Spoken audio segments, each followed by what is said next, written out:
Hello guys, അപ്പോൾ ഇന്ന് എനിക്ക് കുറച്ച് ഷോപ്പിംഗ് ഉണ്ടായിരുന്നു. അങ്ങനെ നമ്മുടെ ജാനുവും കൂടെയുണ്ട്. ഞാൻ അവളോട് ആലുവയിൽ വെയിറ്റ് ചെയ്യാൻ പറഞ്ഞപ്പോൾ ഞങ്ങൾ രണ്ടുപേരും ഒരുമിച്ചാണ് കേട്ടോ പോയി. ഞാൻ അവിടെ എത്തിയപ്പോൾ തന്നെ ആൾ ഞെട്ടിപ്പോയി. അങ്ങനെ ഞങ്ങൾ നേരെ ഫോട്ടോൺ നമ്മൾ ഷോപ്പിലേക്ക് പോയി. അവിടെ കുറച്ച് പ്രിൻ്റ് ഔട്ട് എടുക്കാനുണ്ടായിരുന്നു. അങ്ങനെ അതും കഴിഞ്ഞ് നമ്മൾ നേരെ നമ്മുടെ വിശാൽ മാർട്ടിലേക്കാണ് കേട്ടോ പോയത്. അവിടെ നിന്ന് കുറച്ച് ഡ്രസ്സൊക്കെ നോക്കി. പിന്നെ നമ്മൾ ഈ ഒരു ബാഗ് എടുത്ത് പുറത്തിറങ്ങി തരുന്ന നമ്മുടെ ജാനുവിൻ്റെ അനിയത്തീനെ കണ്ടു കേട്ടോ. അങ്ങനെ അവരോടും സംസാരിച്ച് നമ്മൾ നേരെ കുറച്ച് ജ്യൂസ് കുടിക്കാനാണ് കേട്ടോ പോയത്.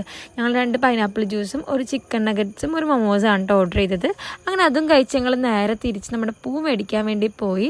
നാളത്തേക്കുള്ള മുല്ലപ്പൂ ഉണ്ട്. നാളെ ഒരു മാരേജ് ഉണ്ട്, അപ്പോൾ അതിന് വേണ്ടിയിട്ടുള്ള മുല്ലപ്പൂവും വാങ്ങി ഞങ്ങൾ നേരെ വന്ദന ബ്യൂട്ടി പാർലറിൽ പോയിട്ട് ത്രെഡ് ചെയ്യാൻ വേണ്ടി പോയിട്ടോ. അവിടെ ചെന്നപ്പോഴാണെങ്കിൽ നല്ല തിരക്കും ഉണ്ടായിരുന്നു. അങ്ങനെ ഞങ്ങൾ കുറച്ച് പോസ്റ്റായി. അങ്ങനെ നീണ്ട അരമണിക്കൂറിൻ്റെ വെയിറ്റിങ്ങിന് ശേഷം എൻ്റെ ത്രെഡിങ് ടൈം ആയിട്ടോ. അങ്ങനെ ഞങ്ങൾ ത്രെഡൊക്കെ ചെയ്ത് നേരെ തിരിച്ച് വീട്ടിലേക്ക് പോന്നു. അപ്പോൾ ഇന്നത്തെ വീഡിയോ ഇത്രയേ ഉള്ളൂ. അപ്പോൾ നെക്സ്റ്റ് വീഡിയോയിൽ കാണുന്നവരെ ബൈ.